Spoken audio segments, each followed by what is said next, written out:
They said I was cursed from the moment I was born. The first daughter of House Averill, born under a blood moon and with eyes too pale to be trusted. My mother died giving birth to me, and my father, High Duke Caldus Averill, never forgave me. They named me Alira, which meant light, but no one ever called me that. To them, I was just the girl in the tower. When I was 6, they locked me in a secluded keep at the edge of the forest, claiming it was for my protection. In truth, they feared me. Feared the whisper of ancient magic in my veins, feared that I might outshine their precious heir, my younger sister Selene. She was everything I was not, golden-haired, graceful, obedient, beloved. They called her the Dawn of Averill, the kingdom's pride. And me?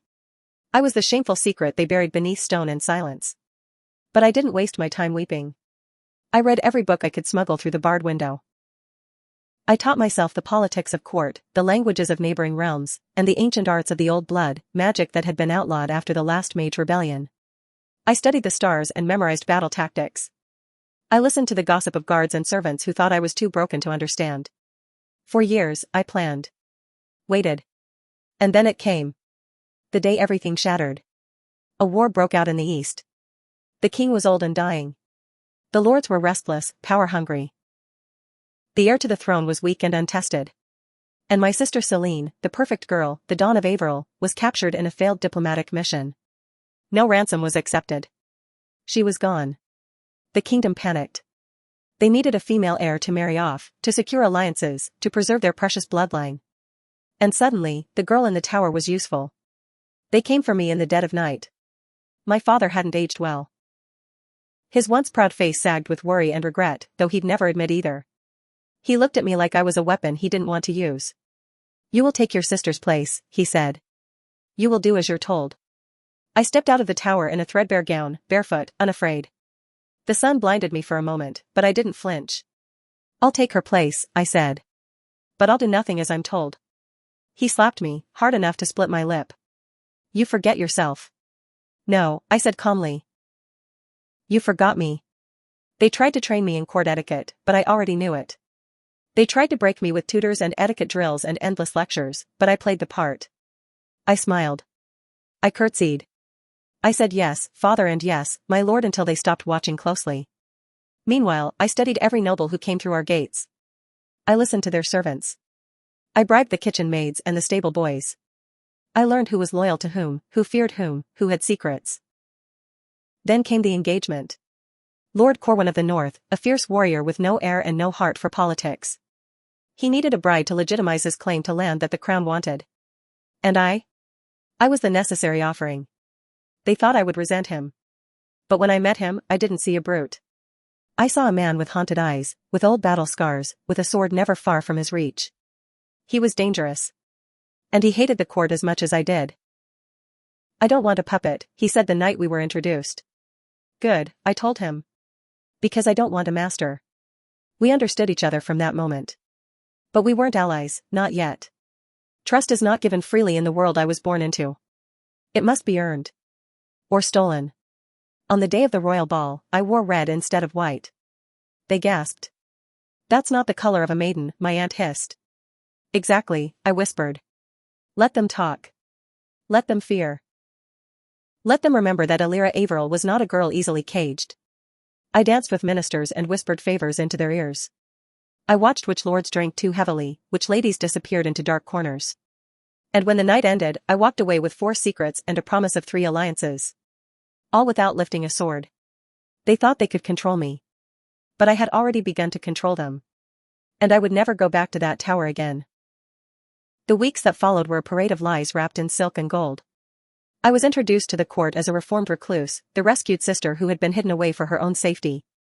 They painted me as meek, fragile, touched by grief over Selene's fate. But beneath the veils and curtsies, I was building a kingdom of whispers. Every noblewoman who complimented my gown owed her tailor's success to a bribe I had arranged. Every knight who bowed too deeply had been sent wine I generously gifted to his dying mother. I didn't need armies. I needed leverage. And I had learned well from my cage, people would do anything if you offered them hope, or fear.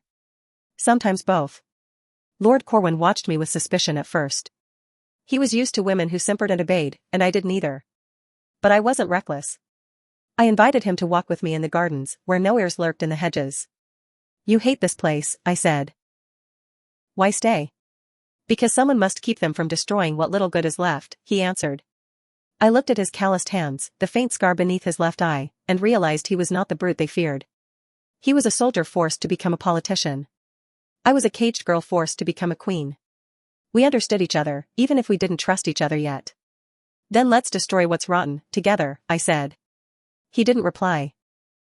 But the next day, he moved his seat beside mine at court. That was all the answer I needed. My father saw the shift. He tightened his grip on the estate, forbade me from attending certain councils, and replaced my handmaids with spies. It only made me more careful. I pretended to faint during a banquet and was too weak to attend meetings for a week. During that time, I met in secret with Corwin and 3 minor lords whose children were engaged to the children of rival houses. I proposed a deal: if they backed me as the new royal liaison in trade affairs, I'd ensure their territories received the first shipments of grain from the southern ports. They agreed. And just like that, I had a seat at the table my father tried to keep me from.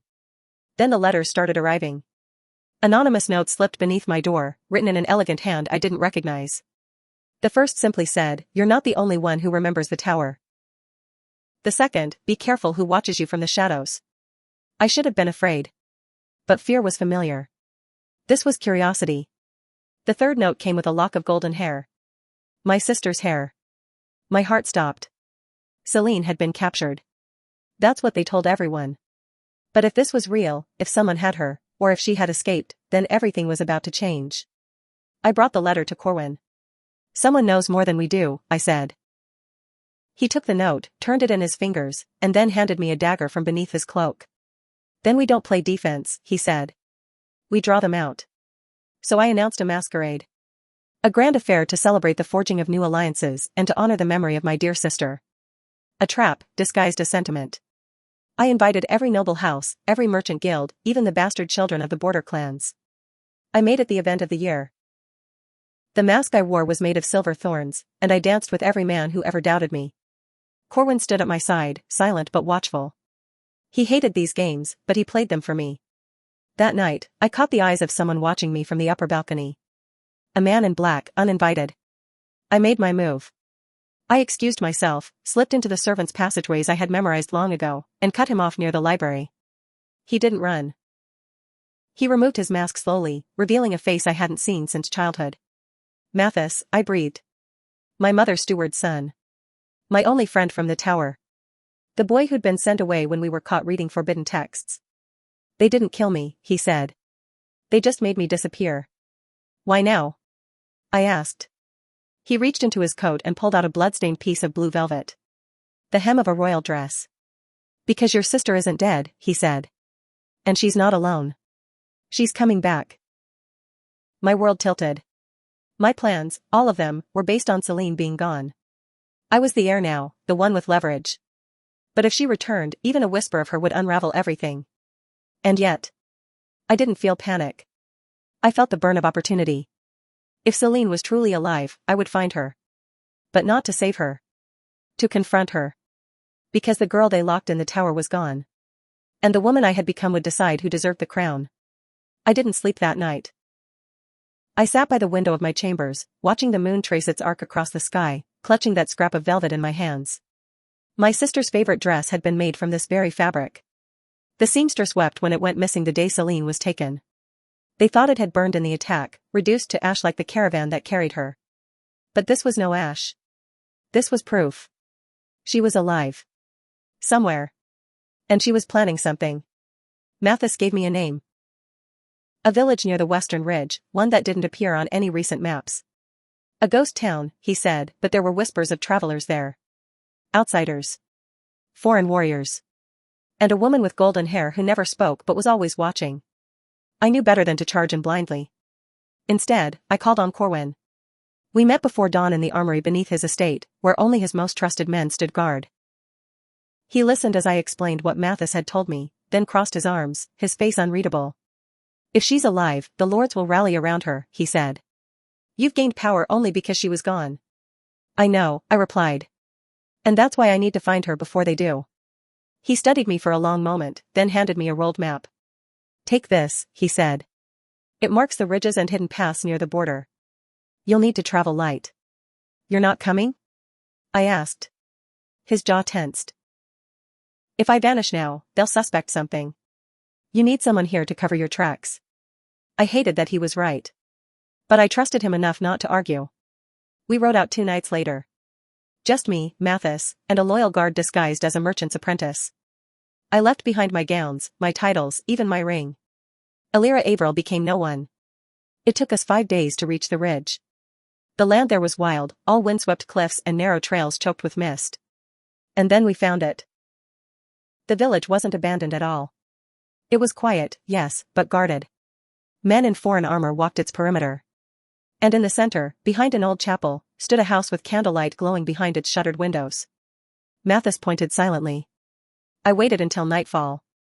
I crept close, past the guards who drank too much wine, past the chapel that smelled of dust and damp stone. And through a crack in the shutters, I saw her. Celine. Alive. Sitting at a table, her once glorious hair braided into something tight and practical. Her eyes were hollow. She looked nothing like the sister I remembered. But it was her. And she wasn't alone. Across from her sat a man in deep crimson robes with gold embroidery. Not from our kingdom. Not from any neighboring one, either. His accent was foreign. His voice low and firm. The time is nearly here, he said. The girl on the throne has no claim. You are the true heir. Celine said nothing. Just nodded slowly. And then she looked up. Straight into my eyes. She had seen me. I turned and ran. I didn't wait to see if the guards were alerted. I didn't wait for Mathis. I just ran. By the time I made it back to camp, my lungs burned and my heart pounded so loudly I could hardly hear my own thoughts. She's with them, I told Mathis. Who? He asked. I don't know. But they're preparing something. And they're using her to do it. Will she betray you? He asked. I thought of how she looked at me. Not with warmth. Not with hatred. But with something worse. Indifference. She already did, I whispered. We rode back with haste, taking a longer but safer path. By the time we returned to the capital, 2 weeks had passed. And everything had changed. The king was dead. Rumors of succession riots buzzed through the air like flies overwrought. Nobles were choosing sides. And the lords had begun whispering about Celine's survival. Someone had leaked it. And not just leaked it, they had planted letters, arranged sightings, even forged a message in her handwriting declaring her intent to return. I entered the great hall in a storm, cloak covered in dust and boots muddy from the road. My father stood at the head of the chamber, surrounded by sycophants and schemers. So nice of you to return, he sneered. We thought you had fled. I don't run, I said. Unlike the men hiding behind their daughters. Gasps rippled through the chamber. I stepped forward and tossed the blood-stained velvet scrap at his feet. Celine is alive. And she's coming. But she's not coming back for peace. Corwin stepped beside me then, his voice like steel. If Celine returns, it will be to challenge the crown. And Elira is the only one who's fought for it. My father's face twisted with fury. But I had already stepped past him, up the dais, and turned to face the court. You wanted an heir? I said. You wanted a future? I raised my chin. Then kneel to the one who climbed out of the tower not with tears, but with fire in her veins. Kneel now, or fall when she comes. They didn't kneel. Not yet. But they were listening. And sometimes, that's all it takes to start a war. The court didn't fall at my feet, not that day. But the seed had been planted. I saw it in their eyes. Doubt. Fear. Curiosity. The 3 things a clever woman could sharpen into a crown. In the days that followed, I moved quickly. While others squabbled over succession, I made quiet deals with merchants, bartered troop loyalty with border captains, and sent riders to every corner of the kingdom whispering the same thing. Elira Averill did not wait to be chosen, she took her place. I knew Celine would come soon. Whoever her allies were, they were strategic. They'd planted rumors, forged documents, and fed the idea of her return with surgical precision. But they hadn't expected me to survive this long. To claim so much. To be beloved by the very lords who once called me cursed. And they certainly didn't expect me to fight back. I needed leverage. Something brutal, something unforgettable. So I gave them a wedding. Not a political alliance. Not an arranged contract. A real one. Or at least, that's how it looked. I stood before the court, hand in Corwin's, and announced our engagement. Gasps filled the room like smoke. You can't marry him, one noble shrieked. He's no royal. And yet, I said calmly, he is the only man who stood beside me when the world tried to swallow me whole. Corwin squeezed my hand slightly, just enough to let me know he hadn't forgotten our agreement. We were not lovers. Not yet. But we were partners. And that was far more dangerous. She's making herself queen, someone muttered. Without the crown's permission. The crown is dead, I said, smiling. And I am very much alive. That night, I sat by the fire in Corwin's estate, sipping wine that tasted of smoke and bitter plum. He watched me, his expression unreadable. You didn't tell me you planned to marry me, he said. I didn't, I replied. But the court needed a shock. Something to bind me to the throne in their eyes. He studied me a moment longer. And after? We'll annul it. Or not. Depends on what happens next. He laughed, dry and unexpected. You're dangerous, Elira. I met his gaze. And you like that? He didn't deny it. Days passed, then weeks. Tensions rose across the kingdom. Bandits attacked supply routes, too coordinated to be random. Nobles who supported me began receiving threats. Someone poisoned the Eastern River. Children fell ill. And every whisper said the same thing, the lost princess returns. I needed to move. So I summoned the court. All of it. From the pettiest land baron to the highest duchess, I called them into the grand hall. I had one goal, force their hands. I arrived dressed in silver armor, Corwin at my side, my hair braided like the warrior queens of old. You've heard the rumors, I said. Selene Averill is alive. Murmurs spread. Some nodded. Some still doubted. If she returns, she will claim the throne. And perhaps, in another life, she deserved it. I stepped forward. But I am the one who stood while she vanished. I'm the one who defended this kingdom while others ran. I turned, gesturing to the men and women beside me. Generals, scholars, merchants who had thrown in with me. You must decide. Will you name me as heir? Or will you wait for a girl who let this kingdom burn? They hesitated. Cowards always do. Until a voice rang out. I name Elira Averill. It was Duchess Marin, old and proud, her lands rich in grain and gold. She has fought for us. Selene has not. Then another voice. And another. And then, slowly, they knelt. One by one. Until the hall was full of bowed heads. And I stood above them all. I didn't cry. I didn't tremble. I simply nodded. Then let it be done, I said. I am your future. That night, I stood on the balcony overlooking the city, listening to the bells ring. I should have felt victorious. But something gnawed at me. Mathis appeared at my side, a shadow in the torchlight. There's something else, he said. We intercepted a message. He handed me a scrap of parchment, edges charred. I read it once, then again. My blood ran cold. Phase 1 complete. Selene will enter through the south gate in 5 days. Elira must not live to see the 6th. I crushed the note in my fist. So it had begun. The war for the kingdom. Not with armies or swords. But with masks, daggers, and blood. Let her come. Let her think I'd be easy to erase. Because I wasn't the girl in the tower anymore. I was the storm she couldn't outrun. I didn't sleep. I couldn't. The parchment burned behind my eyes even after I threw it into the fire. 5 days. That's all I had before Selene entered the city.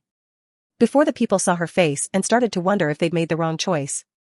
Before the court began to turn, the way they always did when the wind shifted. I knew how quickly loyalty could rot.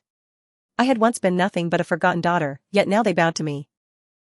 But if Selene walked through those gates alive, wearing a crown of sympathy and gold, the same cowards who had just sworn to me would drop to their knees for her instead.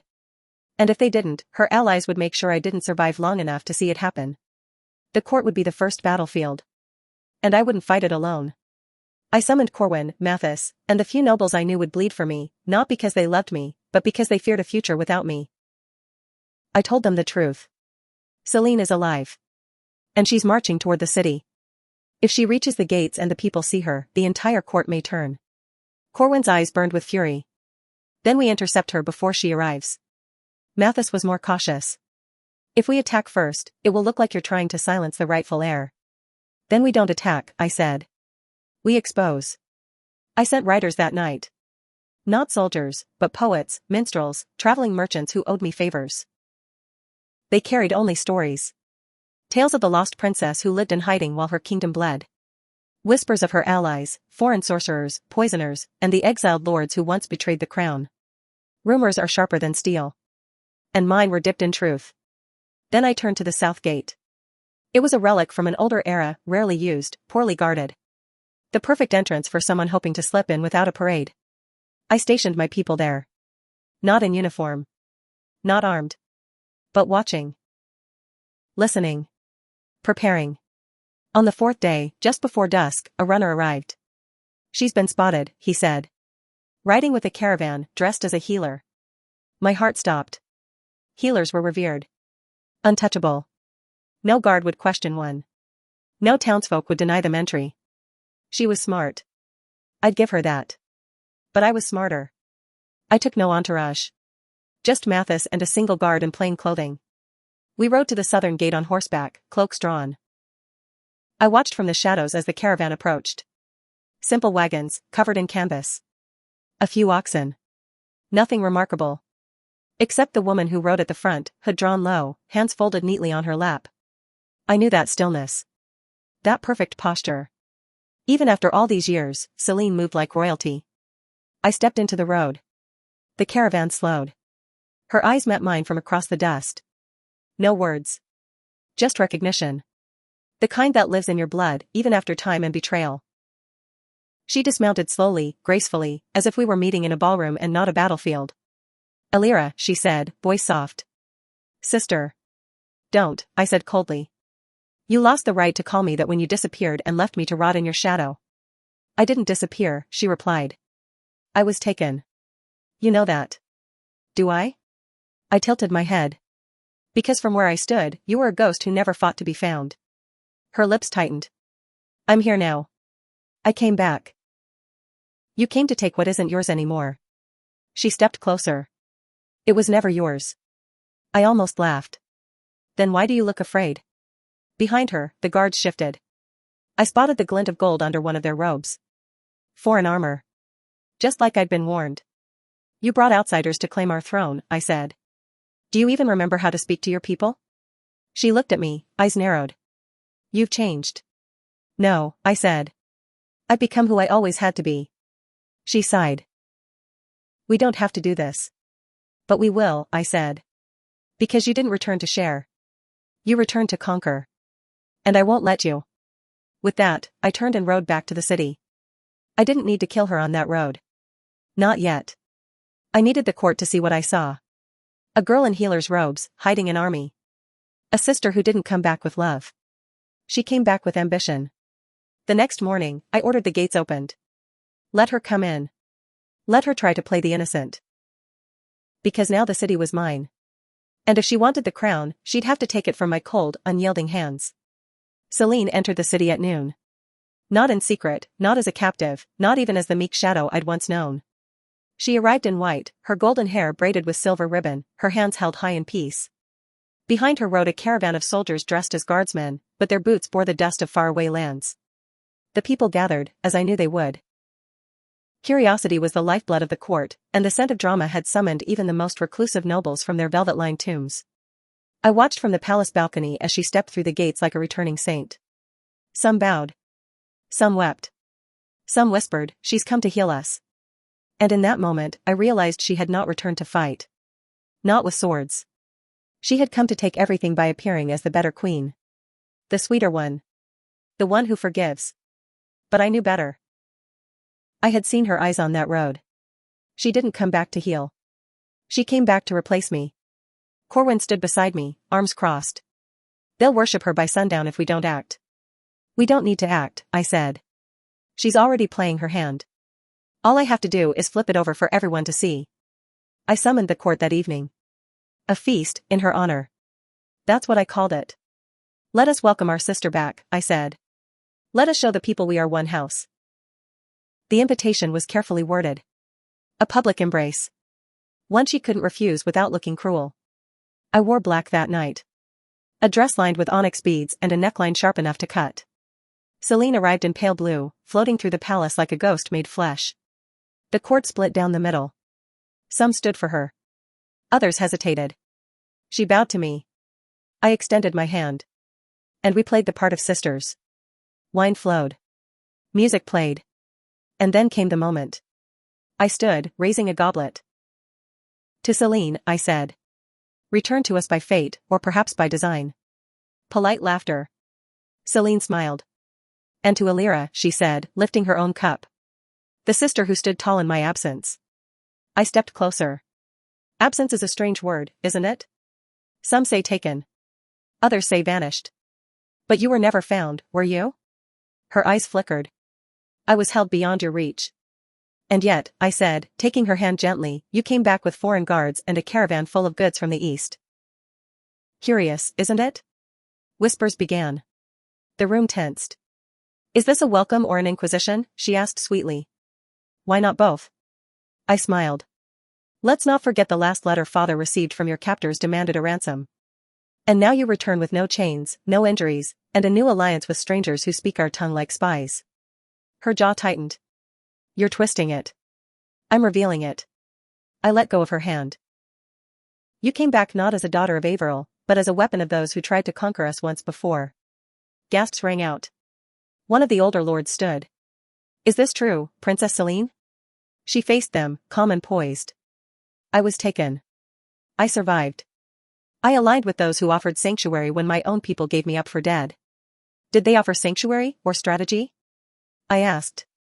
Did they give you shelter, or a throne they planned to control through you? Celine turned back to me. Her voice dropped to a whisper only I could hear. You think you've won just because they kneel to you now? I leaned in, lips barely moving. I've already won. Because I know who I am. And you're still pretending to be the girl they loved. She stepped back, composure cracking. The court watched. I turned to them. Let us give Celine the benefit of the doubt. Let her prove herself. Let her remain in the palace. Let her dine at our table. And let us see, together, if the princess who returns is the one who deserves to stay. It was a trap, of course. But it was wrapped in silk and civility. The court applauded. And Celine, cornered by her own image, nodded with a gracious smile. Of course, she said. It would be my honor. I bowed. She curtsied. And the game began in earnest. That night, I didn't sleep. Again. I walked the halls of the palace, cloak drawn tight, listening to the creak of floorboards and the rustle of hidden messages passed behind doors. She was here. She was inside. And the court was watching. Waiting to see which sister would survive the storm. I wouldn't give them a moment of doubt. I would give them a queen. And Celine would either bend or break. The next 3 days were a theater of shadows. Celine smiled for the court, dined with nobles, and walked the gardens like she'd never left. She played the part of the gentle, sorrowful sister perfectly. And the court, fickle as ever, began to warm to her. She's changed, they whispered. So poised, so humble. Perhaps there's room for both of them. I watched it all unfold from my throne with a still face and a mind sharp as razors. They didn't see her hesitation when she lifted a goblet. They didn't catch how her guards never left her side, even inside the palace walls. They didn't notice how she avoided the eastern corridor where the war room was held. But I did. And so did Corwin. She's planning something, he said one night, pacing my chambers. Or someone is planning it for her. Let them, I replied. We'll make the first cut. I ordered a council meeting for all high lords and strategic advisors. I included Celine in the summons. If you want to reclaim your place, prove you can hold it, I said. She accepted. Of course she did. She couldn't refuse now, not without appearing fragile, or worse, manipulative. The meeting was held in the high tower chamber, a stone room lined with maps, war logs, and records. Corwin stood at my side, Mathis by the door. Celine entered with her ever-present smile and a new cloak of soft green velvet, harmless, elegant, designed to disarm. Let's begin, I said, unrolling a map. Bandits in the northern ridge have been attacking our grain supply. Suggestions? Lord Kellen proposed more troops. Lady Mira suggested raising tariffs. Then Celine stepped forward. Why not negotiate with them, she asked. Offer land in exchange for peace. We gain allies, and stop the bloodshed. It was brilliant. Naive, dangerous, but brilliant. The court murmured approval. And what if they refuse? I asked. What if they take our land, then burn our towns anyway? Then we retaliate, she said. But at least we tried. I stared at her. She was winning them with compassion. I had fought tooth and claw to prove strength, and she walked in with open hands and started unraveling me.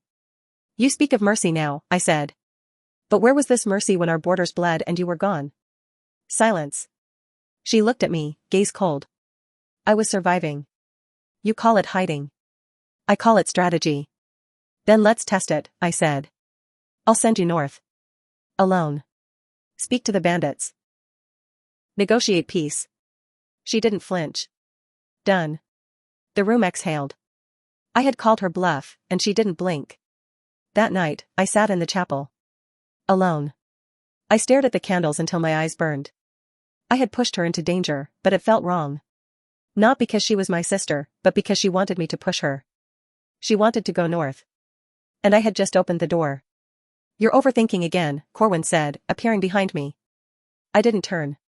She's too calm. Too prepared. So are you. He sat beside me. But you didn't come back with an army dressed in robes. No, I said bitterly. I built mine in shadows. That's why I chose you. I looked at him then. His eyes were tired, his expression soft. Did you? I asked. Or did you just see the storm coming and pick the one who looked like lightning? Does it matter? He asked. You're the one standing in the fire. The next morning, I visited the armory. I ordered a unit of scouts to shadow Celine when she left. I gave them strict orders: do not interfere, do not speak, just observe. If she walked into a trap, I'd know. If she led them to an ally, I'd know. The night before her departure, she came to my chambers. No guards. No pretense. Just her. You think I'm a threat, she said. You are. She stepped closer. But I'm also your sister. You were. Her eyes shone. Then what am I now?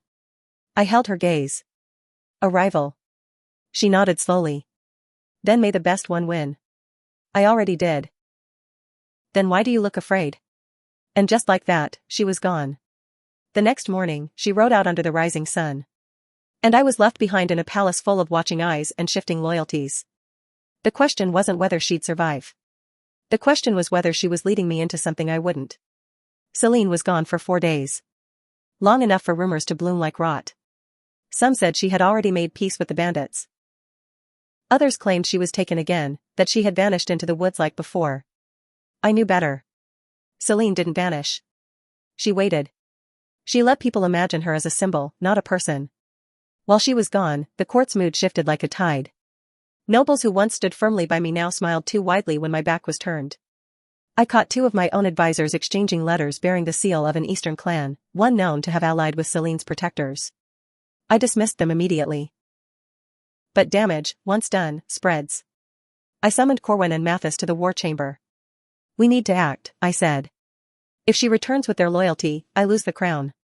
Then take it now, Corwin said. Name yourself queen. Force the court's hand. If I do that, I give her a perfect excuse to call me a tyrant. Mathis unrolled a scroll.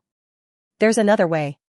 We have records, proof that Celine corresponded with foreign nobles before she reappeared. She wasn't just a prisoner. She was a guest. That's treason, I said. And if we announce it too early, they'll call it forged. Then let her speak first, Corwin said. Let her return and say something foolish. She never does, I muttered. But I agreed. I would wait. 1 more day. 1 more risk. At dawn on the 5th day, the gates opened. Celine returned on horseback, cloaked in furs, dirt on her boots, windburn on her face, but no fear. She was escorted not by guards, but by the very bandits who had been raiding our lands. Only now they were armored, polished, and riding in formation. They had been soldiers once. Disgraced, exiled, or forgotten. She had turned them into an army. The city watched in awe as they marched behind her. She rode straight to the palace. I was waiting. You've returned, I said from the steps. And you've brought friends. I brought allies, she corrected. They've agreed to defend the capital in exchange for lands to rebuild. Lands that don't belong to you. Lands you've neglected. The nobles behind me shifted. She dismounted and stepped closer. The people want safety. You've given them politics. I brought swords. You brought mercenaries, I spat. You don't know them. I know enough. I know they fight for me. Because you paid them. Because I inspired them. She smiled, and I hated how much she looked like the girl they used to worship. Let us stand together, Elira. 2 queens, 1 kingdom. We don't have to be enemies.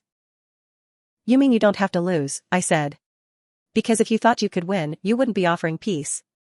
Her face didn't flinch, but her hand tightened on the reins. Then let's end it, she said. A royal duel. 1 sister lives. 1 sister rules. The crowd gasped. My heart beat once, hard. You die, I said. I'm not the girl you left behind. Then prove it, she whispered. In front of them all. I should have refused. I should have walked away. But I had built my crown on strength, not sympathy. If I backed down now, they'd say I was afraid. That I had always been afraid.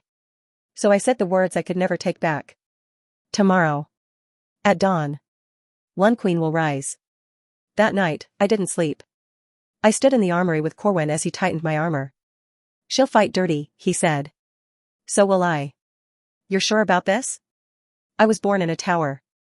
I clawed my way out. This is the last lock I have to break. He paused, then took my hand. If anything happens, it won't, I said. Because I'm not just fighting for a crown. I'm fighting for the girl they locked away and forgot. I stepped into the courtyard at dawn. The entire city had come to watch. Celine stood across from me, dressed in white leather, a blade in her hand and regret in her eyes. We didn't speak. There was nothing left to say. A horn sounded. And we raised our swords. Steel clashed with steel in the cold morning air, the sound sharp and final. Celine struck first, fast and elegant, just like she'd always been. I met her blade with mine, the impact jolting up my arm, but I didn't step back. Not this time. The crowd circled around us in silence, court and commoners alike watching the 2 daughters of Averill fight for a crown neither of us had been born to wear. We had forged it in fire and silence and blood. She swung again, low and sharp. I dodged, twisted, and landed a strike against her shoulder, just enough to slice the leather and draw blood. Her eyes flared. You learned to fight, she hissed. You taught me how, I said. Every time you smiled while they locked me away. She screamed and charged, and we fell into a storm of movement. I didn't think. I didn't feel. I became the girl from the tower again, who had learned to count cracks in the wall, who had fought silence with books and broken dreams. We fought across the stones, blades flashing, breath ragged. She was faster. I was more ruthless. We matched each other cut for cut. The duel went on until the sun had fully risen. Until the court began to shift uneasily, unsure if either of us would fall. Until blood stained both of our sleeves. Then she made a mistake. She overextended, trying to finish it, and I pivoted, driving my elbow into her ribs. She stumbled. I swept her legs from under her and pressed the tip of my sword to her chest. Her breath caught. The crowd held theirs. I could end it. 1 thrust. 1 scream. 1 queen. Do it, she said through gritted teeth. Isn't this what you want? I stared down at her. I saw not the enemy. Not the heir. But the sister I once begged to visit me, the girl who never answered my letters, the memory of who we could have been. I stepped back. Lowered my sword. I don't want your blood, I said. I want your truth. Murmurs erupted through the crowd. Celine sat up slowly. You think mercy will save you? No, I said. But it might save you. You still think you're better than me. I know I am. Her face twisted with fury. But she didn't rise. Not yet. Corwin stepped forward from the crowd, blade still sheathed. Let the court decide, he called. They've seen the fight. They've seen who stands. The nobles murmured. Then Duchess Marin stepped forward. The crown is not just strength, she said. It is judgment. And Elira chose wisely. One by one, they began to kneel. Not for Celine. For me. I didn't cry. I didn't smile. I simply turned to Celine and extended my hand. Rise with me. Or be forgotten. She looked at my hand for a long time. Then, slowly, she took it. I helped her up, and we stood together as the city roared. But I knew it wasn't over. Not truly. A duel was a performance. And Celine never stopped performing. That night, as the celebrations began, I found a note on my pillow. Her handwriting. Just 2 words. For now. I burned it. Then I walked to the window, looking out over the city that had once feared me. I had won. I was queen. But the game was far from over. And the next move would be mine.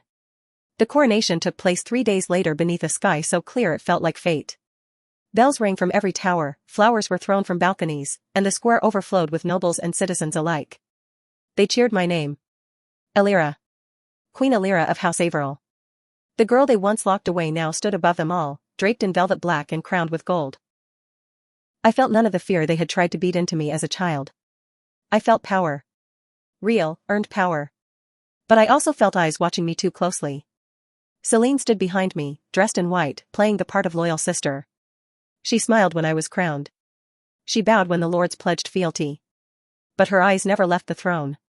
And I knew what that meant. She wasn't done. Not really. The duel had settled the question for the court, but not for her. So I made the first move. That night, I called a private audience with her. No guards. No blades. Just us. I poured wine. She didn't drink it. Why did you really come back? I asked. You could have stayed gone. Built a life somewhere else. But you returned knowing it might kill you. She looked at me, quiet, thoughtful. Because I thought you'd be weak. I raised a brow. And now? Now I know better. She sipped her wine. You were always the stronger one.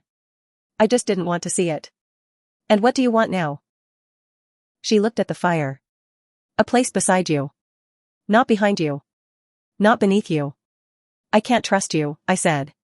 Not yet. I know. But I'm willing to try. She smiled faintly. So what now, Your Majesty? Now, I said, we rebuild. We root out the traitors who backed your return. We end the foreign influence in our court. And we strengthen the crown until no outsider ever dares to use either of us again. Together? She asked. I met her gaze. We'll see. For weeks after, I ruled with fire in my veins. I reformed the trade councils. Stripped power from old houses that had grown lazy and corrupt. I installed new magistrates, loyal ones. I doubled our border scouts. And slowly, the kingdom began to shift. The people saw me not just as the survivor of a duel, but as a queen who would never again let herself be caged. Corwin stood beside me through it all. He refused the title of king. Said he had no need for a crown as long as I wore mine. But he was more than a consort. He was my sword, my shield, and my only equal in a court full of masks. As for Celine, she kept her promise, for a time. She attended council meetings, brokered peace with rival families, and played the perfect princess. But I knew better. She was waiting. Watching. Her ambition was not extinguished, only buried. And that was fine. Because if she ever rose against me again, I would be ready. I was not the girl in the tower. I was not the sister in her shadow. I was the queen who took the throne they said I could never touch. And I had no intention of giving it back. One night, as Corwin and I stood at the window watching the stars, he asked, was it worth it? Everything you did to get here? I turned to him, thinking of the cold stone of the tower, the blood on my blade, the betrayal in Celine's eyes. And I answered, yes. Because they thought they'd locked me away. But all they did was give me time to become unstoppable. Far below, the people chanted my name. Not with fear. Not with pity. With reverence. And I knew this was only the beginning. Because kingdoms can rise. But empires? Empires are built by those who survive the fire and then learn how to wield it.